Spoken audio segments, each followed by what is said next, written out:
right, so today we're reading Kate DiCamillo's The Tiger Rising, published by Candlewick Press with permission. And we are reading chapter 26 today. He left Willie Mae at the motel and went down to the highway. "Sistine!" he shouted as he ran. "Sistine!" He screamed, and miraculously he saw her, her orange dress with the pink polka dots glowing on the horizon. Sistine Bailey.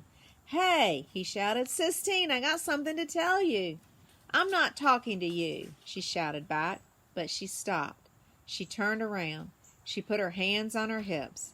He ran faster. "I come to tell you about the tiger," he said when he caught up with her. "What about him?" "I'm fixing to let him go," said Rob. Sistine squinted her eyes at him. "You won't do it," she said. "Yes, I will," he told her. He reached into his pocket and pulled out the keys and held them in front of her proudly, as if he had just conjured them out of thin air, as if they never existed before. "I'm going to do it," he said. "I'm going to do it for you." "Woo-wee!" somebody screamed, and Rob turned and saw Beauchamp come speeding right toward them in his red Jeep. "Oh, no," whispered Rob. "Is it him?" Sistine whispered. Rob nodded. Beauchamp pulled over to the side of the road, spraying mud and water everywhere. "You out getting your exercise?" he hollered. Rob shrugged. "Speak up!" roared Beauchamp. He got out of the Jeep and came toward them. Rob quickly pocketed the keys. His heart thumped once, loudly as if it was cautioning him to keep quiet, and then it went back to beating normally. "Well, looky here," said Beauchamp when he saw Sistine. "You out chasing girls, is that it? Man after my own heart. This your girlfriend?" Beauchamp pounded Rob on the back. "No, sir," said Rob. He looked at Sistine. She was staring so hard at Beauchamp that Rob was afraid the man might burst into flames. "I got more goods for you," Beauchamp said. "I left 'em back at the motel with Ida Bell." "Yes, sir," said Rob. "What's your name, little thing?" Beauchamp said, turning to Sistine. Rob's heart gave another warning thump. Lord only knew what Sistine would say to Beauchamp. But Sistine, as always, surprised him.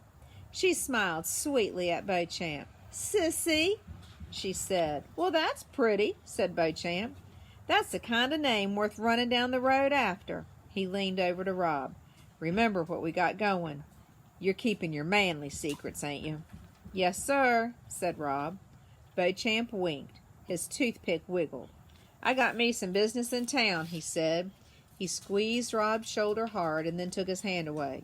"You and your girlfriend stay out of trouble now, you hear?" "Yes, sir," said Rob.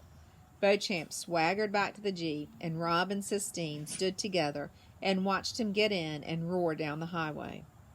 "He's afraid," said Sistine. "He's afraid of the tiger. That's why he's making you feed him." Rob nodded. That was another truth he had known without knowing it. The same as he had known that Sistine's father was not coming back. He must, he realized, know somewhere, deep inside him, more things than he ever dreamed of. "I'm sorry," he said. "What I said about your daddy. I'm sorry." "I don't want to talk about my father," said Sistine. "Maybe he is coming to get you." "He's not coming to get me." Sistine tossed her head. "And I don't care. It doesn't matter. What matters is the tiger. Let's go. Let's go. Set him free." And that's where we're going to end for today.